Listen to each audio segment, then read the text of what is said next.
से काटे जा रहे हैं, लगाने के लिए बहुत लोग तैयार नहीं हो रहे हैं। मानव जीवन कहाँ जा रहा है, निश्चित रूप से हमें चिंतन करना चाहिए। सत्संग के माध्यम से आपको बहुत कुछ सुनने और जानने का मौका मिलता है। अच्छे से अच्छे वक्ता अपने विचारों को आपको बताते हैं। यह विचार लोगों के बीच में कैसे जाएगा, हमारा नौजवान शिशु है, वह अच्छे विचारों को कैसे प्राप्त करेगा, इस सब के लिए हम लोग ही जिम्मेदार हैं। मेरा आप सबसे आग्रह है कि निश्चित रूप से अच्छे जगह पर आप जाएं, अच्छे विचारों को सुने और उस विचारों को प्रचार करने के लिए आप अपना थोड़ा सा समय दिए। मैं प्रमोद दुबे जी का सादर आभारी हूं कि आपने अपनी भूमि पर अपने क्षेत्र के लोगों के लिए यह कार्यक्रम आपने किया है। आप बहुत बहुत आपका मैं आभारी हूं और लोगों से चाहूँगा है, लेकिन उनका शरीर ठीक नहीं हो पाता है, बुढ़ापा बहुत परेशानी में बीतती है। मात्र इसकी एक दवा है, सुबह में आप जग जाएं, जितना आपसे हो सकता है 1 किलोमीटर आप टहलें और 10 मिनट आप व्यायाम करें। शायद आपको दवा की आवश्यकता नहीं पड़ेगी और शरीर आपका थोड़ा सा बलशाली रहेगा। अब शरीर वैसा नहीं हो सकता है जैसा पहले आपका था, क्योंकि आप जहर ले रहे हैं, जहर खा रहे हैं, जहर पी रहे हैं, सीधा सीधा उसका प्रभाव शरीर पर पड़ रहा है। हमने देखा और सुना है, क्योंकि विज्ञान के हम लोग छात्र हैं, विज्ञान के विषय में लोगों को बताया करते हैं। विज्ञान ने यही सिद्ध करके आपको बताया है, जो बिल्कुल आश्चर्य है। क्या विज्ञान कहता है, जो आप देखते हैं वह सही नहीं है, बिल्कुल गलत है, और जो आप नहीं देखते हैं वही सही है। क्योंकि हम लोग अध्यापक से पेशे से अध्यापक हैं, बच्चों को सिखाते भी हैं, पूछते हैं पृथ्वी घूमती है कि नहीं घूमती है। कुछ लड़के बोल देते हैं नहीं घूमती है, कुछ लड़के बोल देते हैं कि घूमती है। हम आप देख भी रहे हैं, लेकिन विज्ञान ने निश्चित किया कि नहीं, पृथ्वी घूमती है, यही सत्य भी है। लड़कों से पूछा जाता है कि बताओ सूर्य घूमते हैं कि नहीं घूमते हैं। सुबह में पूरब दिखाई देते हैं, शाम को पश्चिम में आ जाते हैं। लड़के भ्रम में पड़ जाते हैं, कहते हैं कि सूर्य घूमते हैं। विज्ञान ने सिद्ध करके बताया है कि सूर्य घूमते नहीं हैं, पृथ्वी घूमती है।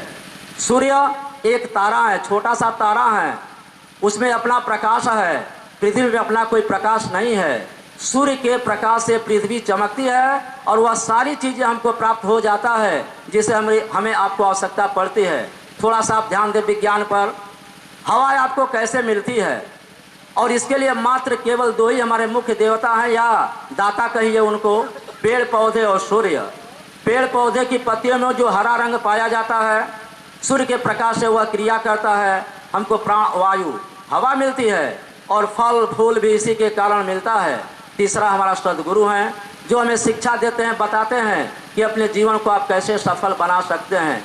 इतना आसान प्रक्रिया, इतना आसान कर्म, इसको भी हम नहीं कर पाते हैं। जाते हैं वैष्णो देवी, जाते हैं मंदिर में, जाते हैं देवी देवता का आराधना करते हैं, लेकिन उसका वास्तव में उपदेश क्या है, अमृत आपको कैसे मिल सकता है, थोड़ा सा भी आपने उस पर विचार हम सभी लोग नहीं करते हैं, इसलिए कि हमको मालूम ही नहीं है। और मालूम भी होता है तो माया जाल में इतने फंसे हुए हैं कि हम लोग जो है उस कार्य को कर ही नहीं पाते हैं, आप तक उपदेश को प्राप्त करा ही नहीं पाते हैं। हमारा जीवन कष्ट में होता चला जाता है। अभी हमने आपको बताया, आप सभी लोग जानते भी हैं कि यदि सुबह में आधा घंटा हम अपने शरीर को दें, व्यायाम करने में दें, टहलने में दें, सपाट खींचने में दें, या इस तरह के कार्यक्रम में दें, आधा दवा की आवश्यकता आपको नहीं पड़ेगी।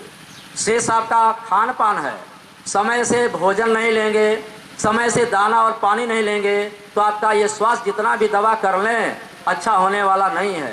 दवा से एक चीज़ ठीक होगा, उसका प्रतिक्रिया भी होता है, दूसरा रोग पैदा हो जाएगा, आप और परेशान हो जाएंगे।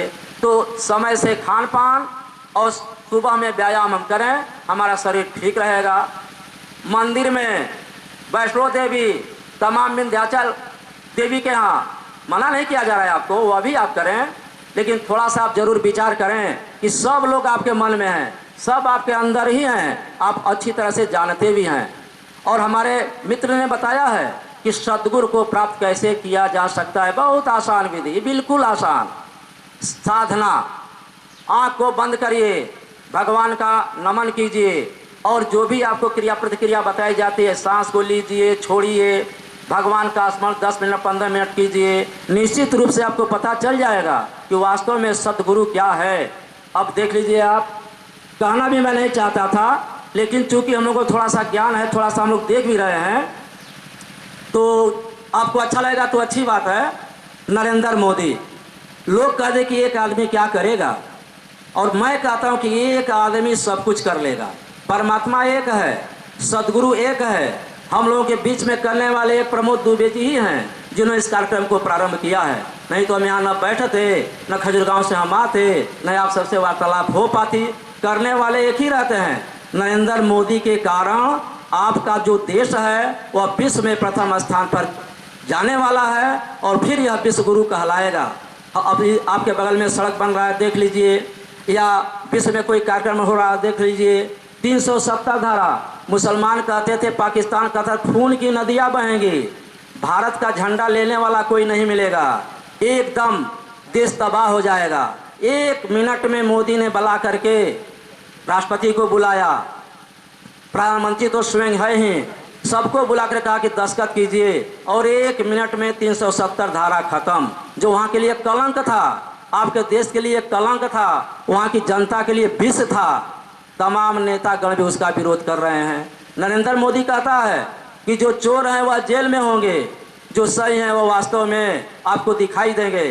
फिर भी आप देखे होंगे, पी चिदम्बरम से लेकर के सारे बड़े बड़े नेता अपने कर्म के कारण जेल में जा रहे हैं, जज के सामने रो रहे हैं, कोई मरम्मत नहीं है। हम सबको भी सावधान रहना है।